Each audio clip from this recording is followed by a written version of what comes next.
Halo semuanya, selamat pagi. Assalamualaikum warahmatullahi wabarakatuh. Salam sejahtera bagi kita semuanya. Perkenalkan, nama saya Agung Satria Ramadan. Saya berasal dari SDN Kedaung Wetan Baru 1, Kecamatan Neglasari, Kota Tangerang. Dalam video ini saya akan memberikan panduan perihal penggunaan interaktif flat panel atau biasa juga yang disebut dengan IFP. Dalam video ini saya akan memberikan dalam tiga bagian. Yang pertama adalah tentang bagaimana menyalakan IFP. Yang kedua adalah bagaimana cara mematikannya. Yang ketiga adalah bagaimana menggunakannya atau cara menggunakan interaktif flat panel ini. Oke, tidak usah berlama-lama lagi, kita akan mulai ke bagian pertama. Oke, Bapak Ibu semua bisa lihat di belakang IFP tersebut ada kabel. Nah, kabel ini kita colokkan ke sumber listrik. Pastikan tercolok dengan rapat. Bisa dilihat ini di bawahnya ada stop kontak. Kita nyalakan terlebih dahulu. Setelah dinyalakan, kita beralih ke depan ke IFP-nya. Depan IFP itu ada tombol power warna merah. Kita pencet. Nah, setelah kita tekan itu berubah jadi warna hijau. Lalu kita hanya perlu menunggu sampai layar utamanya muncul. Oke, kita lanjut ke bagian yang kedua, yaitu tentang panduan penggunaan interaktif flat panel. Bapak Ibu semua bisa lihat setelah IFP dinyalakan, maka akan muncul tampilan seperti ini. Ini adalah tampilan awal dari IFP. Oke. Di dalam layar utama ini ada beberapa simbol untuk mengakses aplikasi-aplikasi yang terdapat di dalam IFP ini. Saya akan jelaskan satu persatu apa saja kegunaan dari simbol-simbol tersebut. Oke, yang paling berada di sebelah kiri. Oke, saya pindah dulu ke sebelah sini. Yang paling berada di sebelah kiri sini, ini adalah menulis papan tulis. Ini adalah fitur untuk mengaktifkan aplikasi berupa papan tulis. Kita coba, kita buka. Nah, maka akan muncul seperti ini. Papan tulis ini bisa kita gambar sesuka hati kita. Untuk tampilannya bisa diubah. Bisa diubah apakah mau polos atau kotak-kotak atau bergaris seperti di buku tulis.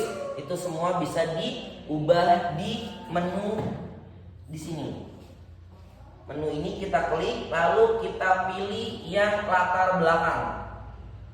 Lalu kita akan pilih kalau mau polos, kita pilih yang pojok. Kalau tampilannya polos, kita pilih warna latar belakang saja. Lalu kita pilih yang warna putih, klik yang dia. Nah, Bapak Ibu semua bisa lihat yang tadinya gambarnya kotak-kotak, maka akan berubah jadi papan tulis seperti biasa, ya. Di sini ada beberapa menu yang bisa dilihat. Yang pertama di sini pena untuk mengganti warna dari si spidol kita. Kalau kita klik warna yang merah, maka penanya akan berubah jadi warna merah.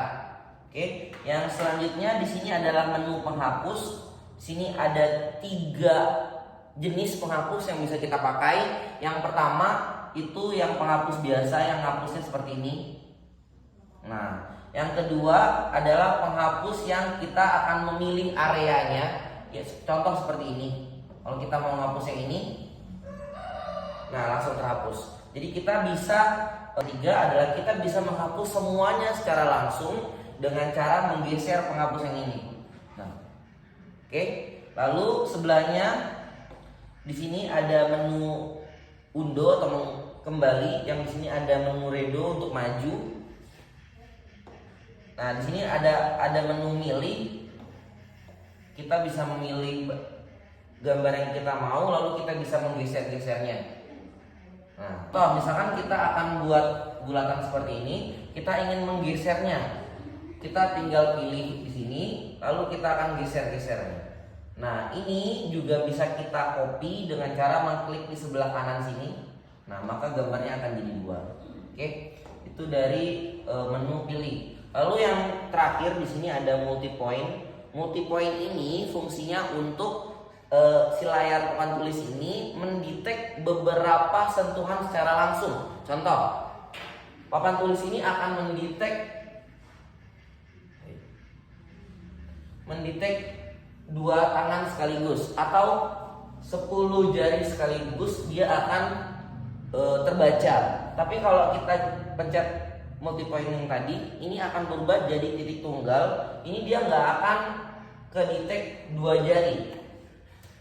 Nggak akan kedetek dua jari. Bisa di zoom in, zoom out. Caranya pastikan bahwa menu yang kita klik di sini adalah titik tunggal.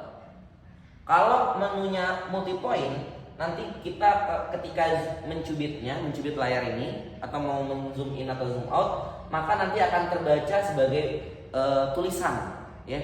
Jadi menu di sini harus sebagai titik tunggal. Nah, setelah titik tunggal yang terklik, maka kita akan bisa men-zoom in dan zoom outnya, ya. Nah, oke, itu mungkin sedikit tentang layar papan tulis. Setelah saya jelaskan menu yang di bawah ini, nah di pojok kanan sini itu ada beberapa fitur yang bisa Bapak Ibu gunakan. Yang pertama di sini ada tambah halaman yang tadi, lalu kita klik yang sini maka akan ganti halaman yang baru. Oke. Nah, catatan ini atau apa yang sudah kita tulis nanti, misalkan kalau mau dibagikan ke WA grup orang tua atau ke WA grup kelas, maka tidak usah lagi kita harus mengekspor dan segala macam. Kita hanya perlu mengklik menu di sini, lalu kita klik yang kode pindai, maka akan muncul barcode yang bisa di-scan oleh para audiens kita untuk mendapatkan catatan yang sudah kita coret-coret. Nanti barcode-nya di-scan, nanti tulisannya akan masuk ke HP mereka masing-masing. Mereka tinggal download saja. Itu saja untuk fitur papan tulis. Kita akan lanjut ke fitur selanjutnya. Oke, sebelum kita lanjut ke fitur selanjutnya, mungkin lebih baik, lebih enaknya saya akan jelaskan dulu bagaimana cara kembali ke halaman awal, Pak. Ya, bagaimana cara kembali ke halaman awal? Oke, Bapak Ibu semuanya ingat kembali, tadi saya sudah menjelaskan di pojok kanan, di sebelah kanan dan sebelah kiri sana itu terdapat roda gerigi seperti ini, ya, atau seperti ini yang sebelah kirinya. Nah, Bapak Ibu tinggal pilih saja mana yang lebih dekat dengan keberadaan Bapak Ibu. Bapak Ibu tinggal klik. Nah, di pojok kanan sini itu nanti akan muncul beberapa fitur yang bisa kita pilih, ya. Yang pertama yang paling atas ini ada fitur back, ya, kembali. Nah, nanti akan muncul gini, apakah Anda ingin menyimpan file sebelumnya, berhenti dari papan tulis? Nah, kalau iya nanti file tulisannya akan disimpan di penyimpanan. Kalau keluar aja nanti nggak akan tersimpan. Oke. Yang kedua, di sini ada tombol home yang gambar rumah. Itu kalau dipencet itu akan kembali ke layar utama. Di sini setelah menu back dan home, yang ketiga di sini ini ada menu reset apps, ya. Aplikasi apa yang terakhir kita buka nanti akan muncul di sini. Kita bisa kembali ke aplikasi yang mana yang sudah kita buka dan kita bisa menghapusnya. Menghapus ini, klik yang X di sini. Ini ada quick notes atau anotasi, atau fungsinya untuk kita kalau ada gambar atau ada sesuatu file yang kita tampilkan, kita bisa menambahkan coretan kita. Contoh, misalkan kita klik.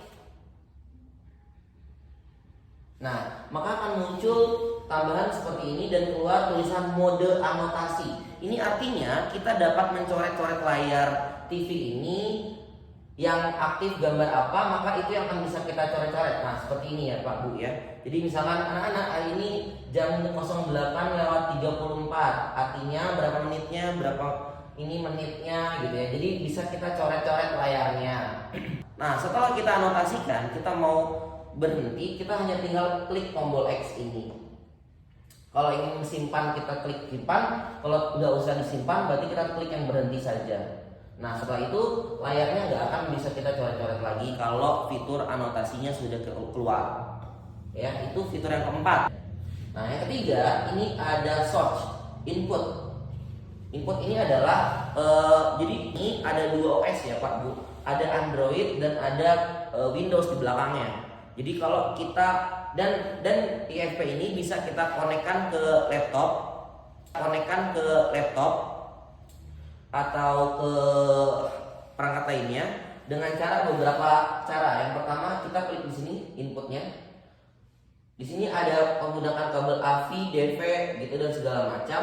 Seandainya mau kita switch ke komputer, ini Android ya Bu. Kalau kita mau ubah ke komputer, nanti kita tinggal klik saja yang OPS nih, operating system yang ini. Nah, sedang kalau kita connect ke laptop menggunakan kabel HDMI, maka kita klik yang kabel HDMI, atau menggunakan kabel VGA, kita klik yang kabel VGA, kita klik yang OPS.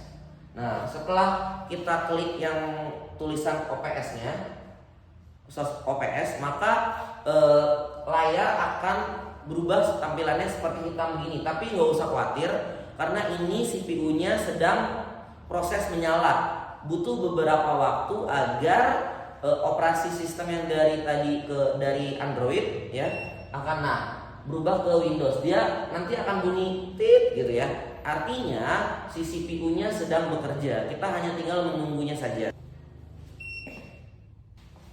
Muncul seperti ini. Ini adalah tampilan Windows seperti biasanya. Ini adalah Windows 11 ya Bapak Ibu ya. Jadi di sini kita bisa akses segala hal seperti file manager ya, file manager. Sekarang akan lanjut fitur yang kedua. Di sini adalah pengelola file. Di sini adalah file-file apa saja yang ada di dalam IFP ini. Ketiga, di sini ada interaksi multi layar. Nah, jadi IFP ini bisa dikonekkan ke laptop atau ke HP. Kalau ke laptop menggunakan dongle seperti ini. Dongle seperti ini nanti dimasukkan ke laptop, dan nanti itu ini ada template selamat datang. Ini adalah sambutan di awal pada IFP ini. Kita bisa klik. Nah, jadi layar utamanya itu bisa kita ubah dengan semau kita. Apakah kita bisa juga menambahkan foto sekolah kita mungkin atau apapun.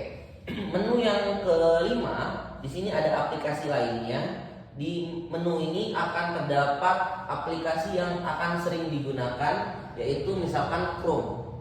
Nah, di Chrome ini nanti Bapak Ibu bisa mengajar menggunakan media-media yang terdapat di Chrome. Jadi penggunaan IFP ini kita akan masuk ke bagian yang ketiga, bagian yang terakhir, yaitu bagaimana cara mematikan IFP ini. Oke, Bapak Ibu bisa lihat di pinggir sebelah kanan dan sebelah kiri itu terdapat roda gerigi ya, roda gerigi seperti ini. Nah, untuk mematikannya kita hanya tinggal mengklik roda gigi ini, lalu akan muncul sidebar seperti ini. Selanjutnya pilih yang menu yang paling bawah. Maka akan muncul gambar seperti ini. Oke, selanjutnya kita akan memilih tombol power yang sebelah sini, yang bagian tengah. Nah, maka akan muncul box seperti ini. Kita pilih yang matikan all in one. Oke, maka IFP sudah dimatikan dan video ini sudah selesai. Semoga berguna bagi Bapak Ibu semua yang menyaksikan. Saya mohon maaf jika ada ketidakjelasan dalam video ini. Terima kasih. Assalamualaikum warahmatullahi wabarakatuh.